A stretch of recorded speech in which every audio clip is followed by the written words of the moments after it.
सरगुजा जिले में 350 एकड़ से अधिक क्षेत्रफल में बने मां महामाया एयरपोर्ट अंबिकापुरा का प्रदेश के मुख्यमंत्री भूपेश बघेल ने मंत्रियों के साथ निरीक्षण किया। इस दौरान मुख्यमंत्री ने कहा कि बेहद ही अच्छा एयरपोर्ट बना है और आने वाले 9 तारीख में डीजीसीए की टीम आकर निरीक्षण करेगी। साथ ही कहा कि रायपुर, बनारस सहित दिल्ली के लिए यहां से फ्लाइट चलने पर जोर दिया जाएगा, जिससे कि इसका लाभ क्षेत्रों के लोगों को मिल सके।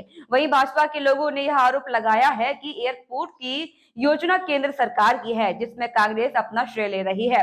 इसको लेकर प्रदेश के मुख्यमंत्री ने कहा कि 48 करोड़ रुपए तो हमने दिया है, इसकी एक्सटेंशन के लिए पैसा हम लगा रहे हैं। वहीं एक दिवसीय सरगुजा दौरे पर पहुंचे सीएम भूपेश बघेल ने कर्नाटक चुनाव में प्रधानमंत्री नरेंद्र मोदी ने कांग्रेस को आतंकवादी होने का दावा करने के साथ ही द केरला स्टोरी फिल्म पर प्रतिबंध लगाने की कोशिश को लेकर कहा कि प्रधानमंत्री को यह बताना चाहिए कि मजदूर से कांग्रेस का राष्ट्रीय अध्यक्ष बने मल्लिकार्जुन खड़गे को भाजपा के प्रत्याशी ने हत्या करने की धमकी दी है। भैया 48 करोड़ रुपया तो अभी हमने दिया है, इसके एक्सटेंशन के लिए हम पैसा लगा रहे हैं। अभी और बातें आएंगी तो उसमें जितने विकास के इसमें काम हो रहे हैं तो वो सब पैसा तो राज्य सरकार का लगा है, केंद्र का भी लगा क्या है इसमें। तो देखिए 9 तारीख को डीजीसीए की टीम आएगी, निरीक्षण करेगी, उसके बाद हम लाइसेंस के अप्लाई करेंगे।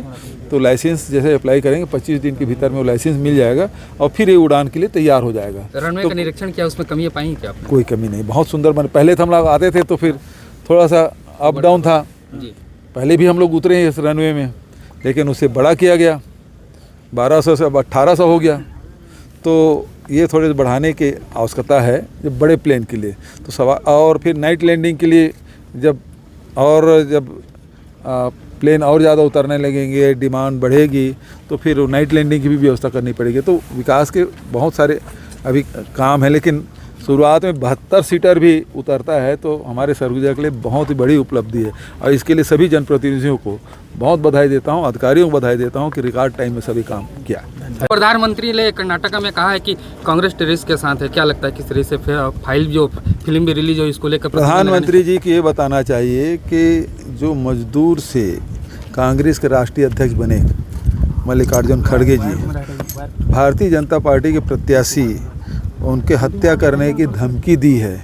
इस मामले में हम भारतीय जनता पार्टी के नेता और हमारे प्रधानमंत्री जी इस मामले में अभी तक के चुप क्यों हैं? मतलब ये भारतीय जनता पार्टी के प्रत्याशी अभी चुनाव लड़ रहा है और कन्नड़ में उसके आवाज़ रिकॉर्डेड है, वो व्यक्ति धमकी दे रहे हैं हमारे राष्ट्रीय अध्यक्ष को और पूरे परिवार को समाप्त करने की धमकी दे रहे हैं। तो इस मामले में प्रधानमंत्री जी क्या कर रहे हैं? मतलब इसका मतलब ये है कि भारतीय जनता पार्टी हार रही है, हताशा में वो हत्या तक की उतर आई है। इसके तो हम घोर निंदा करते हैं और देश के प्रधानमंत्री से ये मांग करते हैं इसके मामले में बयान दें। इस मामले में मौन क्यों हो जब वो खुद कर्नाटक में हैं और ऐसे मामले में चुप क्यों हैं?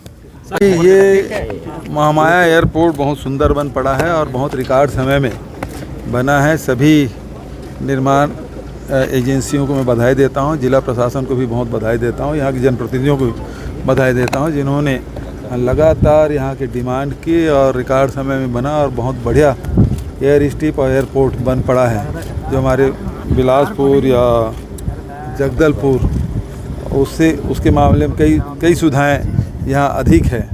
तो भविष्य को देखते हुए इसको निर्माण किया गया है और अब बहुत जल्दी ये एयरपोर्ट के लाइसेंसिंग की प्रक्रिया शुरू होगी और फिर ये हवाई यात्रा के लिए ये उपलब्ध होगा। कहाँ से कहाँ जोड़ने की?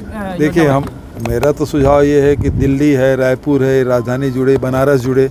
उसके बाद अब जो एयरलाइंस वाले वो कहाँ रांची, लखनऊ और पटना कहाँ करते हैं वो और महत्वपूर्ण है, लेकिन ये तो हमारे लिए बहुत आवश्यक है, खासकर जो सरगुजा के लोगों के लिए। रायपुर है, दिल्ली है और बनारस, ये 3 महत्वपूर्ण डेस्टिनेशन है जहाँ होना चाहिए। भैया 48 करोड़ रुपया तो अभी हमने दिया है, इसके एक्सटेंशन के लिए हम पैसा लगा रहे हैं।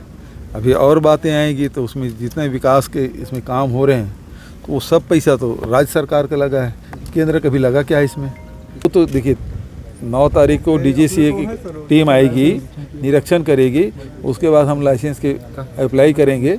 तो लाइसेंस जैसे अप्लाई करेंगे 25 दिन के भीतर में वो लाइसेंस मिल जाएगा और फिर ये उड़ान के लिए तैयार हो जाएगा। रनवे का निरीक्षण किया, उसमें कमियां पाई क्या आपने? कोई कमी नहीं, बहुत सुंदर बने। पहले तो हम लोग आते थे तो फिर थोड़ा सा अप डाउन था जी। पहले भी हम लोग उतरे हैं इस रनवे में, लेकिन उससे बड़ा किया गया, 1200 से अब 1800 हो गया। तो ये थोड़े बढ़ाने की आवश्यकता है जब बड़े प्लेन के लिए। तो और फिर नाइट लैंडिंग के लिए जब प्लेन और ज़्यादा उतरने लगेंगे, डिमांड बढ़ेगी, तो फिर नाइट लैंडिंग की भी व्यवस्था करनी पड़ेगी। तो विकास के बहुत सारे अभी काम है, लेकिन शुरुआत में 72 सीटर भी उतरता है तो हमारे सरगुजा के लिए बहुत ही बड़ी उपलब्धि है। और इसके लिए सभी जनप्रतिनिधियों को बहुत बधाई देता हूँ, अधिकारियों को बधाई देता हूँ कि रिकॉर्ड टाइम में सभी काम किया।